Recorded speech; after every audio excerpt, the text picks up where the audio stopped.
जब आपातकाल लगा था तो उस समय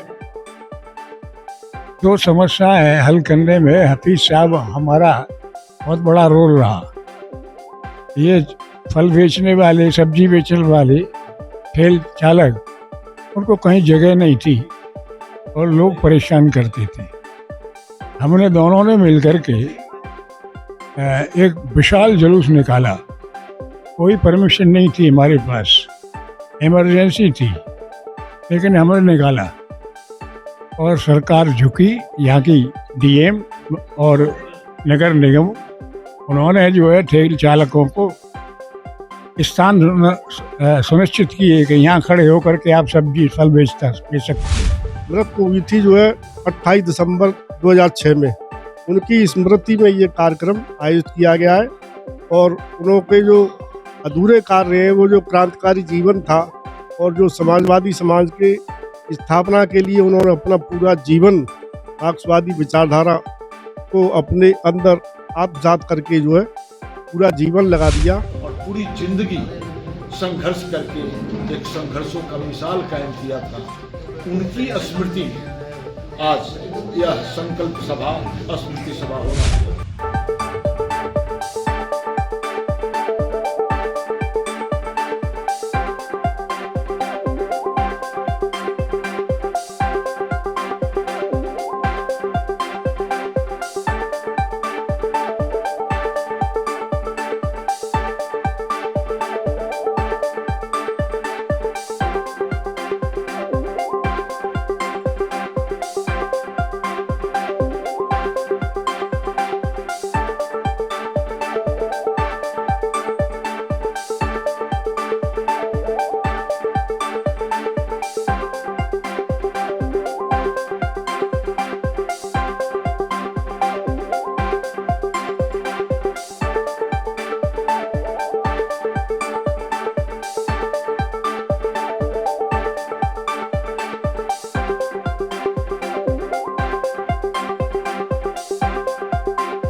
सर, सबसे पहले मैं आपका परिचय जानना चाहूँगा।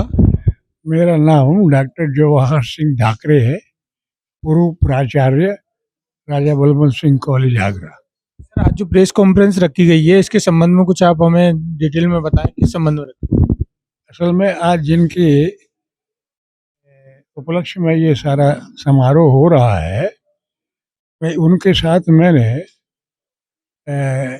जो वर्कर्स यूनियन होती हैं उसमें काम किया है और विशेष तौर से ये होटल एंड रेस्टोरेंट यूनियन थी, उसका मैं प्रेसिडेंट रहा और वो मेरे साथ सेक्रेटरी थे, कॉमरेड अब्दुल हाफिज। और ऐसी दो घटनाएं जब आपातकाल लगा था तो उस समय जो समस्याएं हल करने में हफीज साहब हमारा बहुत बड़ा रोल रहा। ये फल बेचने वाले, सब्जी बेचने वाले ठेल चालक, उनको कहीं जगह नहीं थी और लोग परेशान करते थे।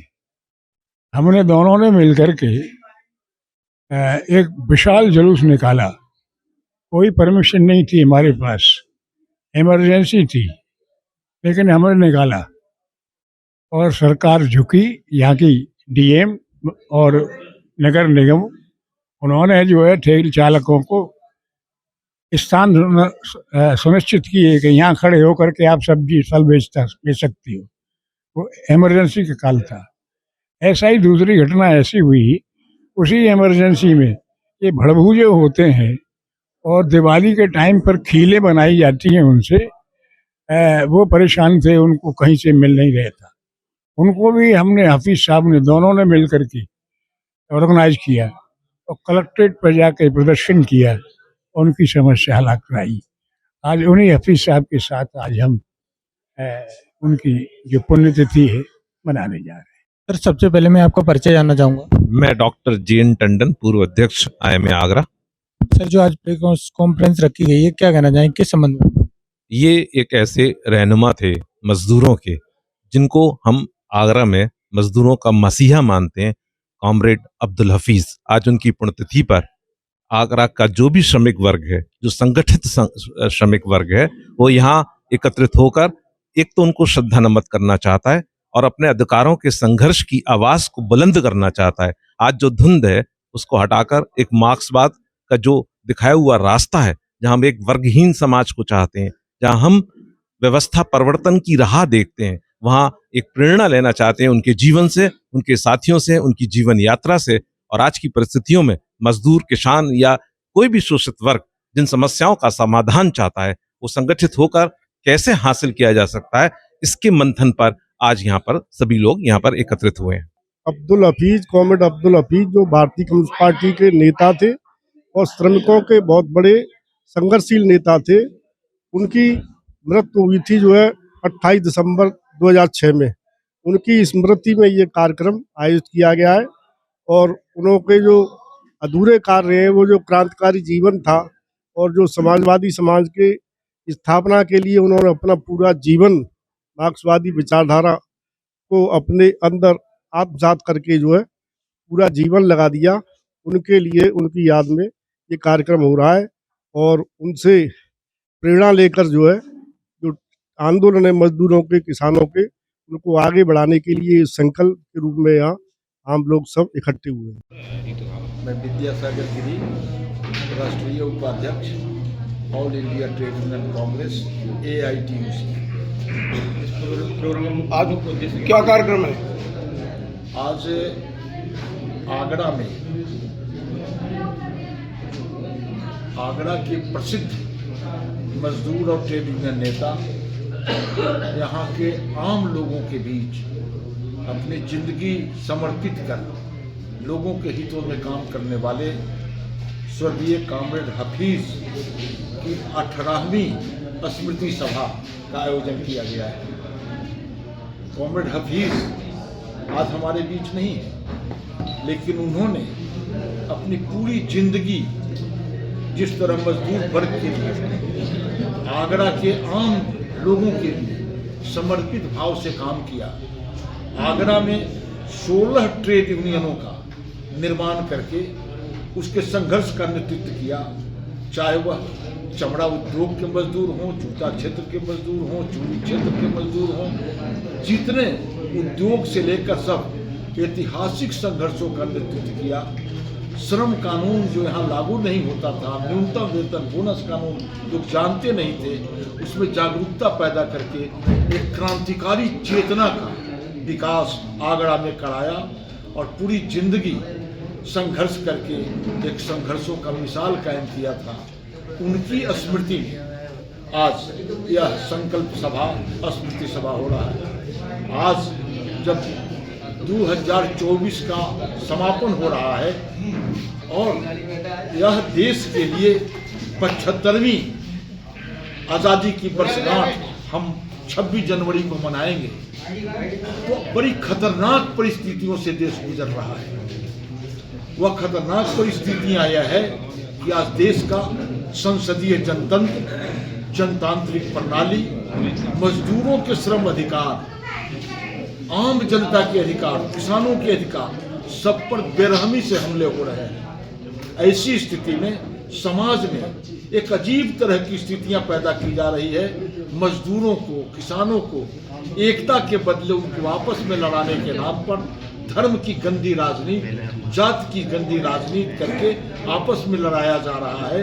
और देश के राजनीति पर देश दुनिया के बड़े बड़े कॉरपोरेटों का आधिपत्य जमाने का जो गंदा खेल हो रहा है, जिसमें जनता दिली परेशान हो रही है। ऐसी परिस्थितियों में आज की सभा में उन सारे मुद्दों पर विचार करके और जो कुर्बानियां कॉमरेड हफीज ने दी है, और न सिर्फ कॉमरेड हफीज बल्कि उस पीढ़ी के तमाम, आगरा एक बहुत बड़ा केंद्र था भारत में स्वतंत्रता आंदोलन का, चाहे वह कानपुर हो।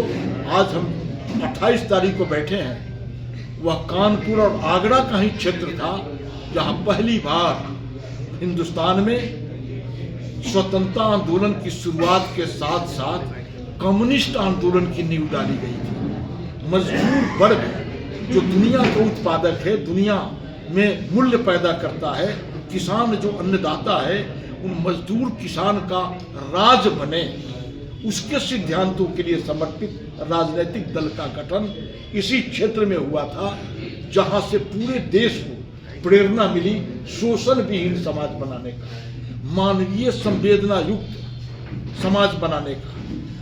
धर्म जिसकी चर्चा अभी की जा रही है, परहित, दूसरे के हित में काम करने वाले, आम लोगों के हित में काम करने वाले उन महान ऋषियों ने इसी कानपुर में 26 दिसंबर को ठीक है कम्युनिस्ट पार्टी की स्थापना की थी। इसलिए उसका भी 100वीं वर्ष में प्रवेश हो रहा है। इस ऐतिहासिक वर्ष में आगरा में यह कार्यक्रम यहाँ के लोगों को, जनमानस के साथ साथ देश के लोगों को एक संदेश देगा कि चुनौतियों का मुकाबला हम नए वर्ष में कैसे करें।